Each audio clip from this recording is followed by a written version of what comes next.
She was stunned by what she discovered. The strange boy who had broken into her home might actually be her husband who had died years ago. You're my wife. We're married? You're telling me that we got married at some point in time? Yes. The whole situation struck her as both absurd and laughable. After all, she had just finished her engagement ceremony with her boyfriend, so how could she suddenly find herself married to someone else? But the boy insisted he was Sean. It's me. Sean. When Anna heard this name, her expression gradually grew serious, because her late husband was indeed named Sean. 10 years ago, during a morning jog, he had suffered a sudden medical emergency that tragically ended his life beneath a bridge underpass. It had taken Anna a full decade to finally emerge from the devastating grief of losing her husband. She couldn't believe that now some little boy was mocking her with such cruel games. Filled with anger and resentment, she grabbed the boy and prepared to throw him out immediately. However, as they were going down in the elevator, the boy spoke again. You'll be making a big mistake if you marry Joseph.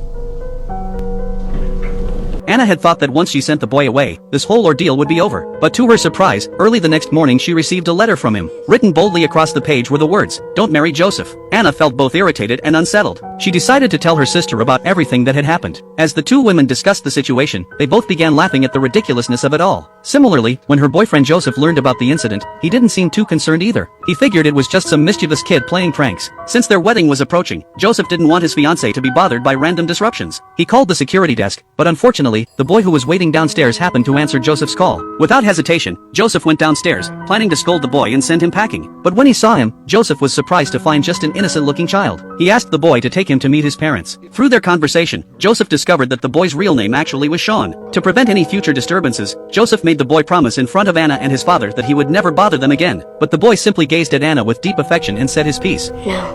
Do it. No. I can't. I don't want you to bother me again. Anna's words hit him like a crushing boulder, and his eyes filled with confusion and sorrow. Watching Anna walk away, the boy suddenly collapsed to the ground uncontrollably, as if all his beliefs had been shattered in that instant. From that point on, Anna found herself inexplicably distracted and absent-minded. The boy's melancholy yet determined gaze reminded her so much of her late husband, which stirred up all her old feelings of longing for him. Meanwhile, after regaining consciousness, the boy sat on his bed in a prolonged daze. He no longer responded to his childhood friends' calls, and even his parents noticed that their son seemed like a completely different person. One day, the boy called Anna again and invited her to meet him in the park, a place that only the two of them would know about. Strangely enough, when Anna arrived at the park, she found no one around. Not far ahead was the very spot where her husband had died. With her heart pounding anxiously, she walked toward the bridge underpass.